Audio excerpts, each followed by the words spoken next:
At this stage, you would completely remove your melted wax from the heat source. And we have it here. We've stirred it around. Our color chip has completely melted. And again, this is our 1.5 pounds of wax. And what we're going to do now is we're going to add our scent. So you simply take your scent, which is apple cider that we have here, and again this is 1 ounce for the entire 1.5 pounds, and you're going to just pour this directly into the wax. So you just pour it in there while you're stirring.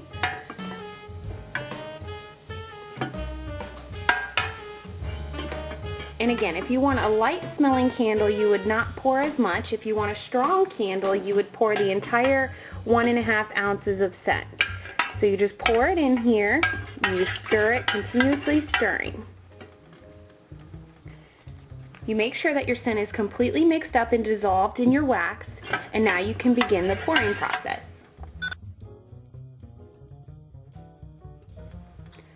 When pouring your molds, you want to have your mold, and you've already cut your pre-tab wicks so you know that they're all going to fit, and you just set them to the side and you space them out evenly so you will not have to worry about tipping one over.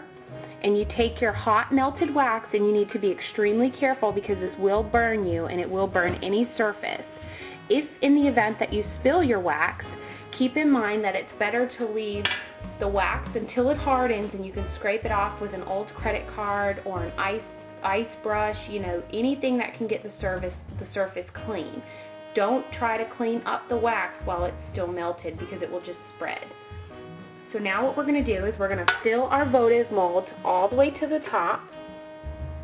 So now when you have all your candle molds set and ready, and they're spread an amount apart so that way you will not spill any of the wax when pouring, you take your wax, which is already melted, it now has its scent and its color in it, and you're just going to pour the wax directly into your candle mold and fill it all the way up to the rim. Remembering to be very careful as the wax is extremely hot and it will burn you, or it will burn any surface that it touches. And you fill up all of your votive molds right up to the brim. You can do another pour if you didn't quite get enough in there, being very careful not to spill any of the wax. At this stage you have no wicks, you have your scent, your color, everything is there, and your wicks are ready to be placed in. And what you're going to do is you're going to let this harden for about 10 minutes, and what that's going to do is it's going to allow the wax on the outside of the votive mold and along the bottom to harden faster than the wax in the middle.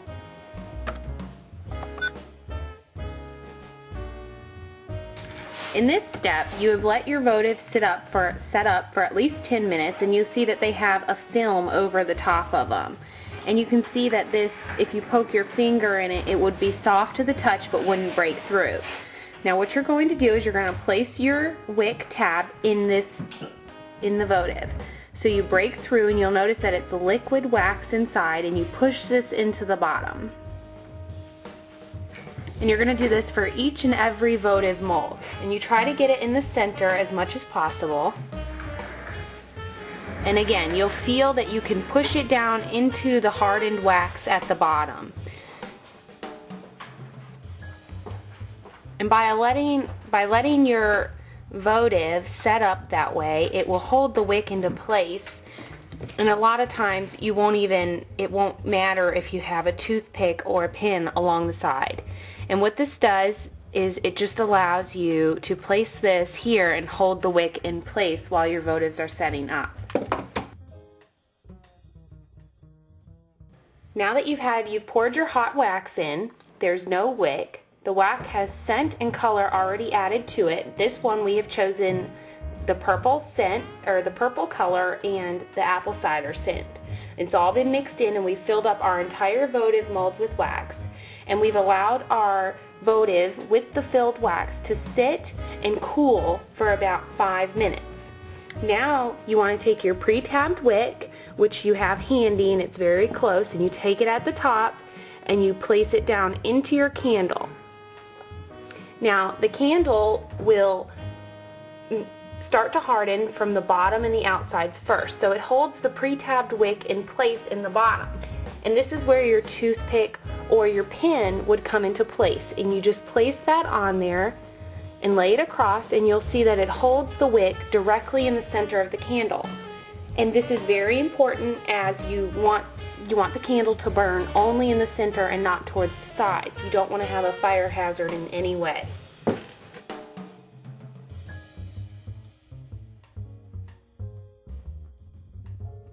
At this stage, you've allowed your candle mold to harden. You've got your purple wax in there, which is already scented, and it's hardened for a little bit, and you can see that there is a groove in the inside of the candle.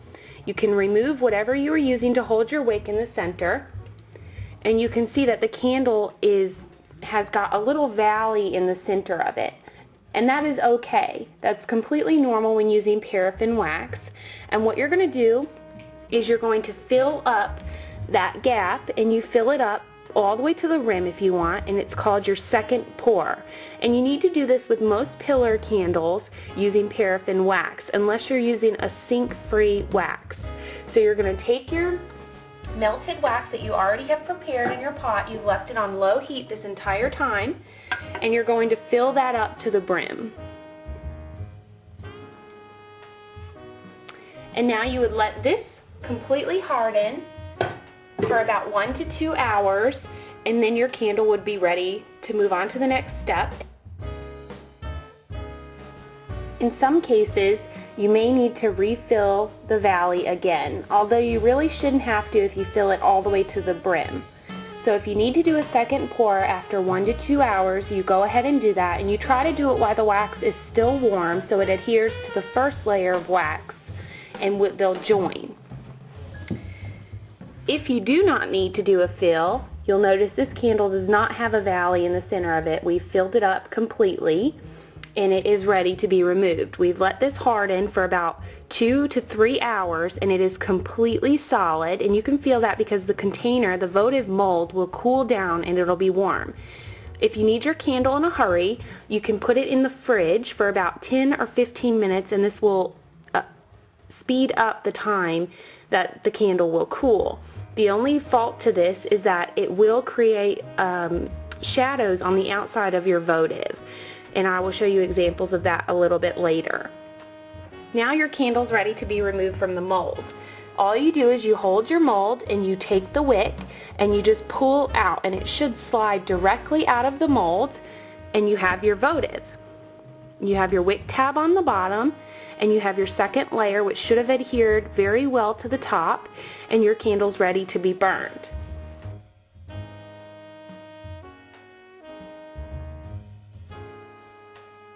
In the event that your candle was put in the fridge, this is what can sometimes happen. You get little scratches on the outside of the surface, and that's because your wax has cooled at a very fast pace. Some people desire this look. It makes it look very antiqued and worn. So this can be a desired look, not so much as a fault. But this is just a different type that you can do, and that's just allowing your wax to cool a little bit more. Sometimes this can also happen if you have striations of wax along the border of your mold. And you'll notice inside this candle mold, there's little bits of wax.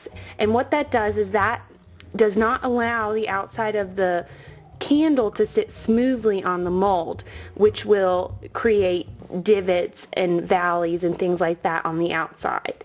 So that's just a different type of look that your mold can come out with, which is okay. Your candle is still burnable, and it's still good, and you can still use it in a votive